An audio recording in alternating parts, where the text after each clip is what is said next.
नाम शहजाद है और इस चैनल कॉन्सेप्ट्स ऑफ फिजिक्स के ज़रिए आज से हमने एनालॉग इलेक्ट्रॉनिक्स के ऊपर एक वीडियो लेक्चर की सीरीज़ स्टार्ट करनी है, जिसमें बेसिकली हम एनालॉग इलेक्ट्रॉनिक्स जो है उसके ऊपर पूरा का पूरा जो है वो जितनी भी उसकी आउटलाइन है उसके अंदर हम आउटलाइन को कंप्लीट करेंगे।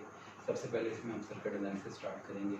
सर्किट एनालिसिस के बाद हम सेमीकंडक्टर फिजिक्स के ऊपर आएंगे, जिसमें डायोड्स एंड एप्लीकेशंस, उसके बाद स्पेशल पर्पस डायोड्स, उसके बाद फिर हम बाइपोलर जंक्शन ट्रांजिस्टर की वर्किंग के बारे में स्टडी करेंगे, बीजेटी एम्पलीफायर्स, पावर एम्पलीफायर्स, उसके अलावा पावर एम्पलीफायर्स, बीजेटी एम्पलीफायर्स का एनालिसिस यूजिंग हाइब्रिड पैरामीटर्स, फिर field effect transistors, FET amplifiers की बात करेंगे, operational amplifiers, silicon control rectifiers यानी फोरियर डिवाइस की बात करेंगे, उसके बाद multi vibrator oscillators, integrated circuit technology, और उसके बाद लास्ट में मॉड्यूलेशन और डीमॉड्यूलेशन की बात करेंगे। तो बेसिकली एक लेंथी कोर्स है, लेकिन हम कोशिश करेंगे कि इसको 60 to 70 लेक्चर्स के अंदर जो है वो कंप्लीट करें।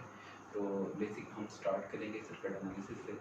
तो जिस सर्किट एनालिसिस में ज़्यादातर जो है वो प्रैक्टिस रिलेटेड है कि हमें सर्किट को सॉल्व करना है, हमें डिफरेंट टेक्निक सीखनी है। तो सर्किट एनालिसिस से रिलेटेड हम डिफरेंट जो लेक्चर्स हैं वो अपलोड करेंगे यहाँ पर, और इसके अलावा इसके जो लेक्चर नोट्स हैं वो भी हम साथ साथ अपलोड करते रहेंगे। तो वो मैं आपको जैसे ही लेक्चर होगा उसमें बताया करूँगा कि इसके जो लेक्चर नोट्स हैं वो हमारे व्हाट्सएप ग्रुप के थ्रू, और दूसरा गूगल ड्राइव के ऊपर हमने एक फ़ोल्डर बनाया है एनालॉग इलेक्ट्रॉनिक्स के, उसका लिंक भी साथ डिस्क्रिप्शन में शेयर कर दिया जाएगा। तो आपसे जो है वो रिक्वेस्ट यही है कि आप लोग जो है वो इसको दूसरे लोग जो इलेक्ट्रॉनिक स्टडी करते हैं उनके साथ भी शेयर कीजिएगा, और इसको जो है वो आगे प्रमोट करें ताकि ज़्यादा से ज़्यादा लोग इससे फ़ायदा उठा सकें। बिस्मिल्लाहिर्रहमानिर्रहीम। आज का जो हमारा फर्स्ट लेक्चर है सर्किट एनालिसिस से रिलेटेड, इसमें हम बेसिकली उन तमाम कंपोनेंट्स की बात करेंगे जिन कंपोनेंट्स को यूज़ करके हम कोई भी डीसी सर्किट को एनालाइज करते हैं।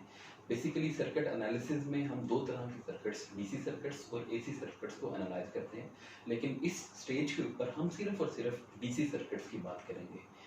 पहला जो सबसे बेसिक असूल ये है कि जिन कंपोनेंट्स को हमने यूज़ करना है सर्किट्स में, उन कंपोनेंट्स का इंट्रोडक्शन। तो बेसिकली तीन मेजर कंपोनेंट्स हैं जो किसी भी डीसी सर्किट के अंदर हमें इनकाउंटर करने पड़ेंगे। उसमें सबसे पहला जो सोर्स है वो है वोल्टेज सोर्स, दूसरा जो कंपोनेंट है वो है करंट सोर्स, और तीसरा कंपोनेंट जो है वो क्या है, रेजिस्टर्स हैं। तो सबसे पहले हम इंट्रोडक्शन करते हैं वोल्टेज सोर्स का। एक वोल्टेज सोर्स एक ईएमएफ सोर्स है। इसका मतलब है ये एक एनर्जी सोर्स है जो सर्किट के अंदर चार्जेस को इलेक्ट्रोमोटिव फोर्स प्रोवाइड करता है, जिसकी हेल्प से चार्जेस एक पॉइंट से दूसरे पॉइंट की तरफ मूव करते हैं। हम आगे जाके ये भी देखेंगे कि किसी भी सर्किट के अंदर जहाँ पर भी दो कंपोनेंट्स यानी कोई से भी दो ब्रांचेस आपस में मिल रही होंगी, उस पॉइंट को नोड कहा जाता है।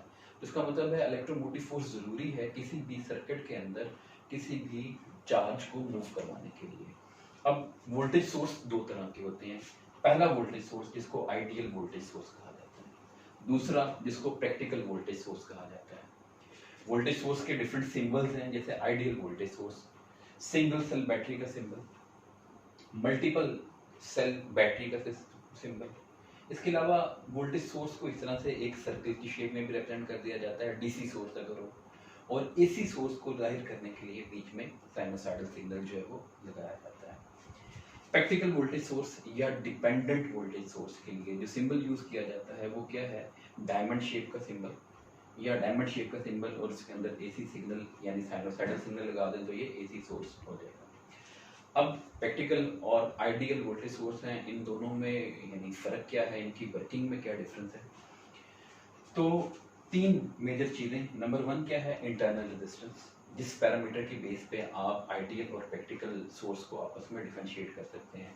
दूसरा है टर्मिनल पोटेंशियल डिफरेंस, और तीसरा क्या है, पावर आउटपुट। एक आइडियल वोल्टेज सोर्स की इंटरनल रेजिस्टेंस, जिसको मैंने यहाँ पर स्मॉल आर से ज़ाहिर किया हुआ है, वो क्या होनी चाहिए, 0। लेकिन प्रैक्टिकली कोई भी ऐसा सोर्स हमें अवेलेबल नहीं होगा जिसकी इंटरनल रेजिस्टेंस 0 होती है। इसका मतलब है इंटरनल रेजिस्टेंस प्रैक्टिकली जो है वो नॉन ज़ीरो अवेलेबल होगी। अब एक अच्छा प्रैक्टिकल सोर्स वो होगा जिसकी इंटरनल रेजिस्टेंस बेशक नॉन ज़ीरो है, क्योंकि जीरो हम अचीव नहीं कर सकते, लेकिन क्या होनी चाहिए, that must be very low. दूसरी चीज, टर्मिनल पोटेंशियल डिफरेंस। एक आइडियल बैटरी यानी एक आइडियल वोल्टेज सोर्स क्या है, इसका टर्मिनल पोटेंशियल डिफरेंस, जिसको मैंने यहाँ पर V से रिप्रेजेंट किया हुआ है, वो किसके बराबर होना चाहिए, E का मतलब है EMF ऑफ द बैटरी। जब हम बैटरी खरीदते हैं तो उस बैटरी के ऊपर उसकी एक रेटेड वोल्टेज गिवन होती है। मतलब एक सेल खरीदते हैं तो सेल के ऊपर लिखा होता है 1.5 वोल्ट, तो इसका मतलब ये उसकी रेटेड EMF है कि ये आपको मैक्सिमम 1.5 वोल्ट EMF प्रोवाइड कर सकता है। तो आइडियल सोर्स के लिए जो टर्मिनल, उसके जो दोनों टर्मिनल्स हैं, एक टॉप टर्मिनल एक बॉटम टर्मिनल, या एक पॉजिटिव टर्मिनल दूसरा नेगेटिव टर्मिनल, इन दोनों के दरमियान जो पोटेंशियल डिफरेंस होना चाहिए वो एग्जैक्टली किसके बराबर होना चाहिए, जो उसकी EMF होती है।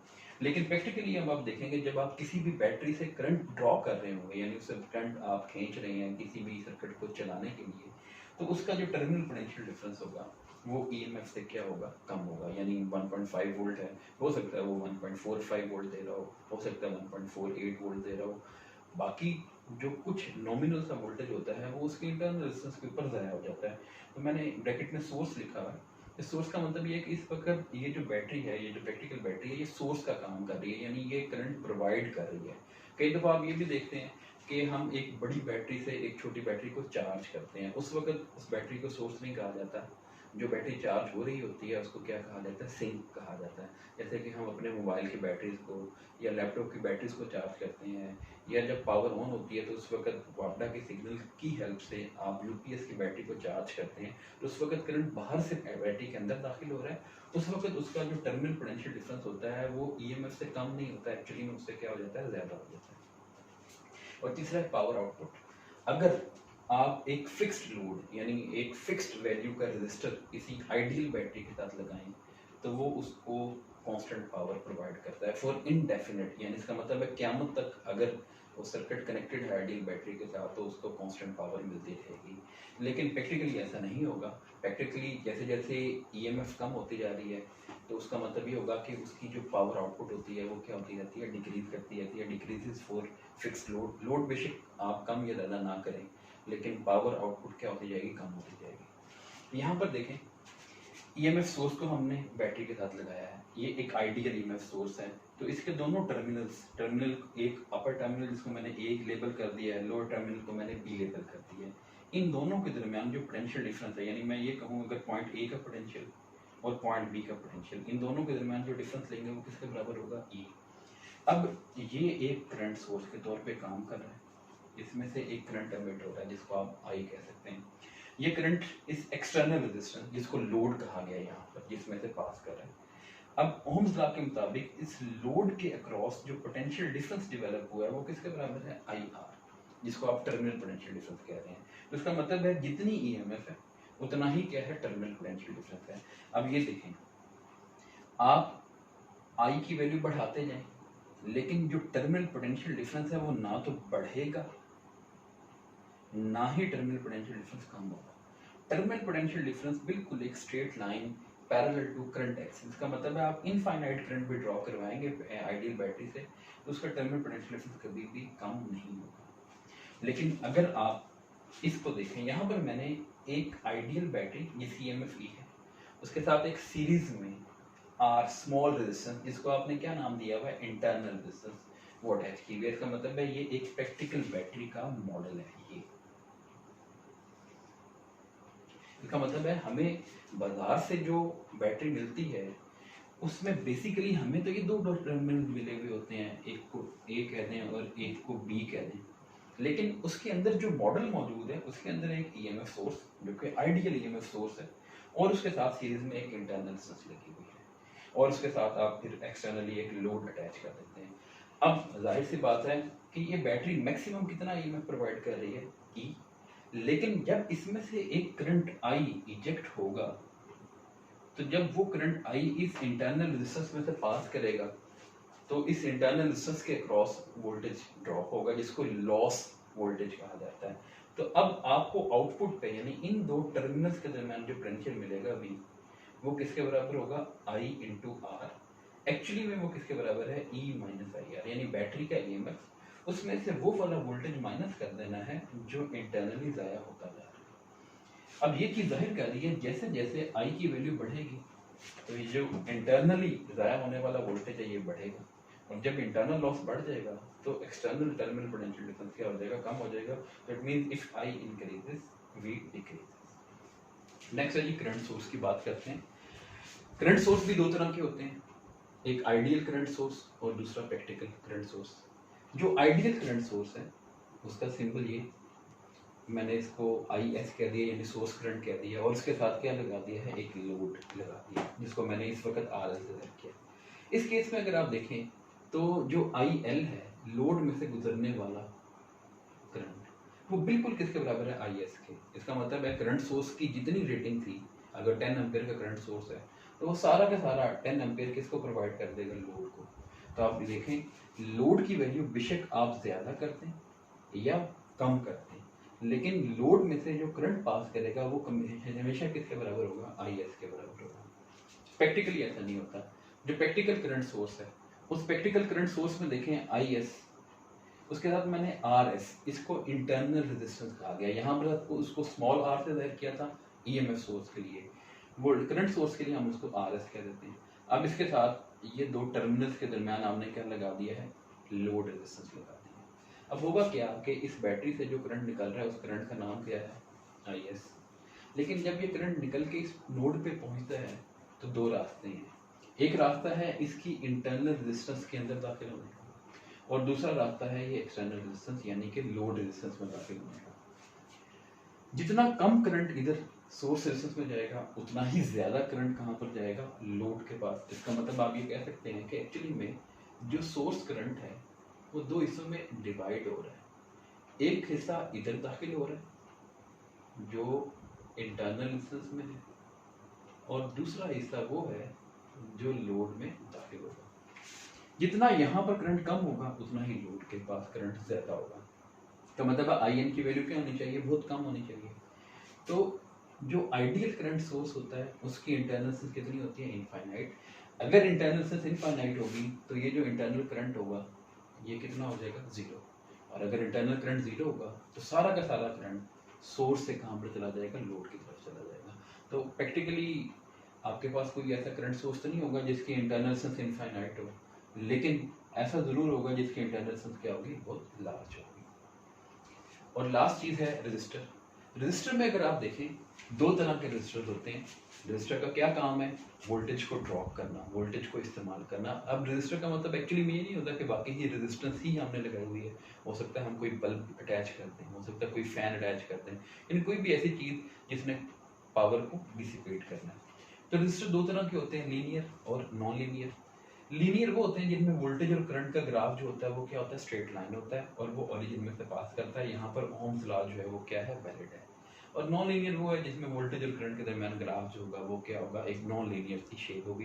खैर हमने अपने डीसी सर्किट्स में जिन रजिस्टर्स की बात करेंगे वो सिर्फ कौन से रजिस्टर होंगे, लीनियर रजिस्टर्स। अब रजिस्टर को हम चार अलग अलग कॉम्बिनेशन में जोड़ सकते हैं, जिनको मैंने यहाँ पर सीरीज, पैरेलल, वाई कॉन्फ़िगरेशन या टी कॉन्फ़िगरेशन, चौथी है डेल्टा कॉन्फ़िगरेशन या स्टार कॉन्फ़िगरेशन। लेकिन आज के इस टॉपिक में हम सिर्फ और सिर्फ सीरीज कॉम्बिनेशन, तो पहला जो कॉम्बिनेशन है जिसको हमने सीरीज कॉम्बिनेशन कहा। सीरीज कॉम्बिनेशन की कुछ कैरेक्टरिस्टिक मैंने यहाँ पर जो है वो लिख दी। नंबर 1, सीरीज कॉम्बिनेशन में जो करंट रहता है हर ब्रांच में से वो सेम रहता है। तो अगर आप एक सीरीज सर्किट को देखें, ये वोल्टेज सोर्स जिसके वोल्टेज या ईएमएफ वी, इसके साथ दो रजिस्टर सीरीज में लगा दिए हैं R1 और R2। तो जितना करंट इस बैटरी ने प्रोवाइड करना है आई, वही करंट R1 में से गुजरेगा और वही करंट R2 में से गुजरेगा। इसका मतलब है करंट क्या रहेगा, सेम रहेगा। दूसरी चीज वोल्टेज। अब ये जो वोल्टेज है इसके आगे दो हिस्सेदार हैं, दो हिस्सों में इसने डिस्ट्रीब्यूट होना है। तो पहला रजिस्टर कितना वोल्टेज ड्रॉप करेगा, V1। दूसरा रजिस्टर कितना वोल्टेज ड्रॉप करेगा, V2। तो इसका मतलब ये हुआ कि पहला रजिस्टर V1 किसके बराबर होगा, I इंटू R1। दूसरा है V2 I इंटू R2। तो जो रजिस्टर बड़ा होगा वो ज़्यादा वोल्टेज, और जो रजिस्टर छोटा होगा वो कम वोल्टेज इस्तेमाल करेगा। पावर, अब ये बैटरी पावर प्रोवाइड कर रही है, इसका मतलब ये टोटल पावर प्रोवाइड कर रही है P।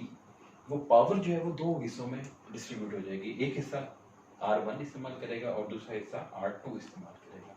और इसका मतलब है overall power is the sum of individual powers.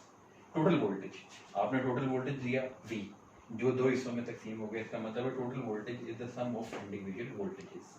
और टोटल रेजिस्टेंस, इसमें हम देखेंगे कि जो ओवरऑल रेजिस्टेंस होती है सीरीज में वो इंडिविजुअल रेजिस्टेंस का सम होती है। तो अगर आप यहाँ पर देखें, आपने वोल्टेज प्रोवाइड किया V, ये दो हिस्सों में तकसीम हुआ V1 प्लस V2। V1 किसके बराबर है I into R1 plus V2 किसके बराबर है I इंटू R2। अब V का मतलब था टोटल वोल्टेज, टोटल वोल्टेज का मतलब है total current provided by the battery multiplied by total resistance of the circuit. और इस वक्त रेजिस्टेंस ऑफ द सर्किट को मैंने RS यानी सीरीज रेजिस्टेंस कह दिया। तो अगर आप इन दोनों राइट साइड में से I कॉमन ले लें तो ब्रैकेट में R1 प्लस R2 बच जाएगा। दोनों साइड से आप I को कैंसिल कर सकते हैं और फाइनली आपके पास series resistance sum of individual resistances. इसका मतलब है ये पांचवी बात हमारी साबित हो गई। अब टोटल पावर सर्किट की P is equal to I square R, P is equal to V I होता है, लेकिन यहाँ पर मैं आई स्क्वायर आर वाला फॉर्मूला यूज कर रहा हूँ क्योंकि करंट सेम है। I square into R S, R S means total resistance. आप यहाँ पर पुट करें आर एस की value R1 plus R2, I square को इंडिविजुअली इन दोनों से मल्टीप्लाई करें, I square R1 power drop by the first resistor, I square R2 power drop by the second resistor. इसका मतलब ये वाली बात में ठीक होगी कि power is sum of individual powers. तीसरी चीज करंट, करंट का मतलब क्या है total voltage divided by total resistance. Total voltage है V और टोटल रेजिस्टेंस कितनी दी है आपने RS, तो V over R1 plus R2, तो ये आपके पास टोटल। अब सीरीज में ये बात याद रखें कि जो पावर ड्रॉप होती है वो रेजिस्टेंस के डायरेक्टली प्रोपोर्शनल है, क्योंकि I तो कांस्टेंट है, तो ये कांस्टेंट और इक्वलिटी खत्म हो जाएगी तो क्या चीज आ जाएगी प्रोपोर्शनलिटी। इसका मतलब है जो बड़ा रेजिस्टर होता है वो ज्यादा पावर इस्तेमाल करता है, छोटा रेजिस्टर थोड़ी पावर इस्तेमाल करता है। और अगर आप देखें n रेजिस्टर्स जुड़े हुए हों तो Rn, इसका मतलब है total resistance R1 plus R2 plus R3 so on up to Rn। इसका मतलब है टोटल रेजिस्टेंस आपने मालूम करनी है, तो सर्किट में जितने भी इंडिविजुअल रेजिस्टेंसेस हैं उन सबको आप ऐड कर दें। अब आप यहाँ पर इस सर्किट में देखें, V1 किसके बराबर था I इंटू R1, I की वैल्यू किसके बराबर थी V over R1 plus R2, तो आपने लिखा V over R1 plus R2 और उसको R1 से मल्टीप्लाई कर दिया। तो ये इसका मतलब है अगर आपने पहले रजिस्टर का हिस्सा मालूम करना है कि वो कितना वोल्टेज इस्तेमाल कर रहा है तो ऊपर लिखें R1 ओवर में टोटल रेजिस्टेंस ऐड करें और total EMF of the battery से मल्टीप्लाई कर दें। दूसरे रजिस्टर का हिस्सा मालूम करना है, ऊपर लिखें R2, नीचे टोटल रेजिस्टेंस और उसको V से मल्टीप्लाई करें। Next parallel combination. Parallel combination में देखें वोल्टेज क्या रहेगा, सेम रहेगा, करंट डिवाइड हो जाएगा। अब यहाँ पर ये दोनों चीजें आपस में चेंज हो गई, यहाँ पर करंट सेम था, यहाँ पर वोल्टेज सेम है, यहाँ पर वोल्टेज डिस्ट्रीब्यूट हो रहा था, यहाँ पर करंट डिस्ट्रीब्यूट हो जाएगा। पावर उसी तरह से है sum of individual powers, total current sum of individual currents, यहाँ पर टोटल वोल्टेज था सम ऑफ इंडिविजुअल वोल्टेजेस, और लास्ट पे है टोटल कंडक्टेंस। यहाँ पर रेजिस्टेंस थी, यहाँ पर रेजिस्टेंस का उल्ट होगा, कंडक्टेंस को G से रिप्रेजेंट करते हैं नॉर्मली और ये रेजिस्टेंस का रेसिप्रोकल होती है। तो टोटल कंडक्टेंस क्या होती है, सम ऑफ इंडिविजुअल कंडक्टेंसेस। अगर आप इस सर्किट में देखें एक बैटरी और इस बैटरी के साथ दो रेजिस्टर R1 और R2 पैरेलल में लगे हुए हैं, ये बैटरी जितना करंट प्रोवाइड कर रही है वो है I।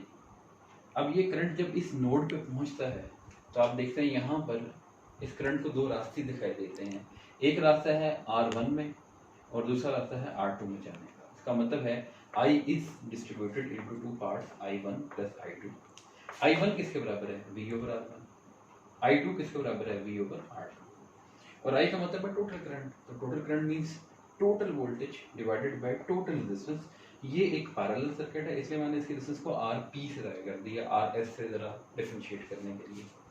अब राइट साइड पे आप V कॉमन ले लें, ब्रैकेट में ये आ जाएगा और V को आप V से कैंसिल कर दें तो ये आपके पास आ जाएगा 1 ओवर RP, टोटल रेजिस्टेंस का रेसिप्रोकल जिसको आप क्या कह देंगे कंडक्टेंस, 1 ओवर R1 पहले रेजिस्टर का रेसिप्रोकल जिसको आप G1 कह दें, 1 ओवर R2 दूसरे रेजिस्टर का रेसिप्रोकल।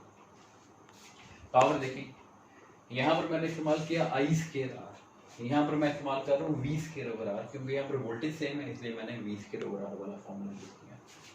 अब V square over RP, V square वैसे ही 1 ओवर RP की जगह आप क्या लिख सकते हैं 1 over R1 plus 1 over R2, 1 over R1 plus 1 over R2, तो V square over R1 plus V square over R2। V square over R1 क्या है, power drop by the first, और V स्क्वायर ओवर R2 क्या है, power drop by the second resistor. इसका मतलब है power is sum of individual powers. अब जब दो रेजिस्टर्स पैरेलल में लगे हुए हैं और आपको ओवरऑल रेजिस्टेंस निकालनी हो तो आप यहाँ पर जो है एलसीएम लें। एलसीएम लेने के बाद इस तरह से इसको आप सिंप्लीफाई कर दें। इसका मतलब है दोनों रेजिस्टर को आपस में मल्टीप्लाई करेंगे, नीचे दोनों को सम करेंगे। लेकिन ये फॉर्मूला आप जनरलाइज नहीं करेंगे, ये सिर्फ दो रेजिस्टर के लिए तो करेक्ट है। अगर तीन रेजिस्टर लगे हुए हो तो आप तीनों रेजिस्टेंसेस को ऊपर मल्टीप्लाई करें, नीचे तीनों को ऐड नहीं करेंगे, दो दो के पेयर्स बना के ऐड करेंगे, जैसे R1 R2 R2 R3 R3 R4। अगर चार रेजिस्टर लगे हुए हो ऊपर तो देखें चारों को मल्टीप्लाई कर दिया, R1 R2 R3 R4, लेकिन नीचे तीन तीन के पेयर बना देंगे, R1 R2 R3 R2 R3 R4 R3 R4 R1 R4 R1 R2। किस तरह से आपने इसको कनेक्ट किया। तो अब हम बेसिकली दो सर्किट्स मैंने यहाँ पर हमारे लिए रखे हैं सीरीज पैरेलल कॉम्बिनेशन से, जिनमें हम इन सर्किट की टोटल रेजिस्टेंस जो है वो मालूम करेंगे। जैसे इस सर्किट में अगर देखें आप R1 R2 R3 R4 R5 R6, हमें पॉइंट ए और पॉइंट बी के दरमियान टोटल रेजिस्टेंस मालूम करनी है। अब असूल ये है कि आपने अगर ए और बी के दरमियान टोटल रेजिस्टेंस निकालनी है तो आपने बिल्कुल इसकी ऑपोजिट साइड से स्टार्ट करना है और सर्किट को सिंप्लीफाई करते हुए पॉइंट ए और बी के दरमियान टोटल जितनी भी इक्विवेलेंट रेजिस्टेंस है वो निकालनी है। तो सबसे पहले अगर आप देखें ये R4, ये R5 और ये R6, ये तीनों सीरीज में जुड़े हुए हैं। It means R4 R5 R6 ये तीनों सीरीज कॉम्बिनेशन है। इन सब के सीरीज कॉम्बिनेशन को आप R4 5 6 कह सकते हैं, जिसको आप R4 plus R5 plus R6, तो ये भी 1 ये भी 1 ये भी 1 ऐड होके ये क्या बन जाएगा, 3 ओम बन जाएगा। अब मैंने क्या किया, R1 R2 R3 ये तो अपनी जगह पे एज इट इज मौजूद है, इन तीनों की जगह R4 5 6 एक ही रजिस्टर लग गया। अब अगर आप इन दोनों रजिस्टर को देखें, दोनों बिल्कुल एक दूसरे के साथ पैरेलल में जुड़े हुए हैं, तो इट मींस R2 और R4 5 6 ये आपस में पैरेलल में।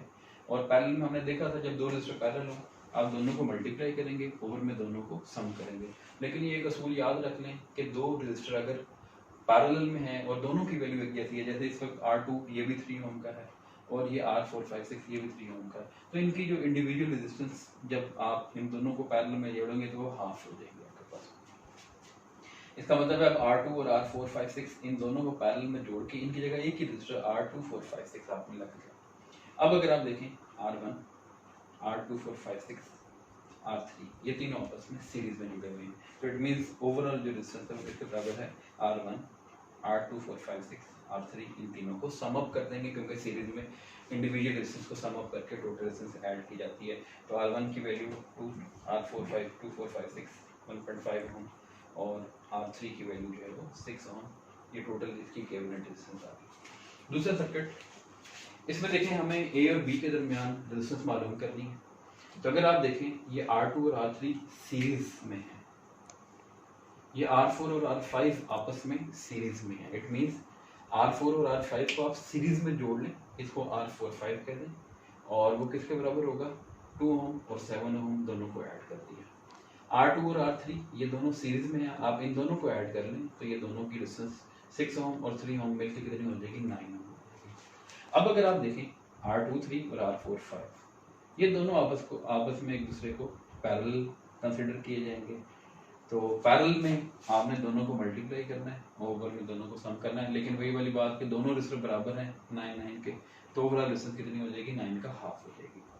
अब इन दोनों की जगह एक नेक्स्ट रेजिस्टर 2 3 4 5 और ये क्या है R1, ये दोनों आपस में एक दूसरे के साथ सीरीज में अटैच हुए हैं, तो ओवरऑल रेजिस्टेंस इन दोनों का सीरीज कॉम्बिनेशन है। तो इट मींस कि आप R1 जिसकी वैल्यू 3 ओम है और ये आपने 4.5 ओम कैलकुलेट की, इन दोनों को ऐड करें तो आपके पास 7.5 ओम टोटल रेजिस्टेंस। तो यहाँ पर हमने सर्किट की इक्विवेलेंट रेजिस्टेंस अगर सीरीज और पैरेलल में जुड़े हुए हों निकालने की जो है वो कोशिश की है और देखा स्टेप बाय स्टेप आप सर्किट को सिंप्लीफाई करते जाते हैं और इवेंचुअली आप फाइनली कहाँ पर पहुँचते हैं, एक रजिस्टर की तरफ पहुँचते हैं। अब इस टॉपिक के बिल्कुल एंड के ऊपर मैं आपको 2 सर्किट्स दूंगा जिनकी आप प्रैक्टिस करें, कोशिश करें कि उनकी इक्विवेलेंट रेजिस्टेंस निकालें सीरीज और पैरेलल कॉम्बिनेशन के थ्रू। तरीका का ये इस्तेमाल करें कि आपने ए और बी के दरमियान टोटल रेजिस्टेंस को सिंप्लीफाई करते हुए सिर्फ एक रेजिस्टेंस के ऊपर पहुंचना है। तो मैं सर्किट यहाँ पर ड्रॉ करता हूँ और इस लेक्चर को कंक्लूड करता हूँ। तो बेसिकली ये दो सर्किट्स हैं, ये R1, R2, R3 और R4, इन सब की वैल्यू 2 ओम है। आपने इस सर्किट की ओवरऑल रेजिस्टेंस फाइंड करनी है इन दोनों पॉइंट्स के दरमियान, यानी आपको इन दोनों पॉइंट्स के दरमियान जो भी रेजिस्टेंस नज़र आए आपको सीरीज पैरेलल कॉम्बिनेशन को यूज करके सारी। और दूसरा सर्किट जिसमें ये 6 रेजिस्टेंसेस लगे हुए हैं, सबकी वैल्यूज़ जो है वो लिखी हुई हैं यहाँ पर आपने प्रूफ करना है कि ए और बी इन दोनों टर्मिनल्स के दरमियान जो रेजिस्टेंस हमें नज़र आ रही है वो 10 ओम है। तो होपफुली आपको ये लेक्चर जो है वो पसंद आएगा, इससे कुछ जो है वो आपकी अंडरस्टैंडिंग डेवलप होगी। तो इस सर्किट को यानी इस लेक्चर को जो है वो ध्यान से सुने, कीनली जो है वो बुक अपने साथ पेंसिल बॉल पेन जो है वो लेके बैठें। और फाइनली जो है वो आपको अगर ये लेक्चर पसंद आया तो आप इसको कमेंट करें, लाइक करें और शेयर करें और अपने दोस्तों के साथ जो है वो इसको डिस्ट्रीब्यूट करें। अल्लाह हाफ़िज़।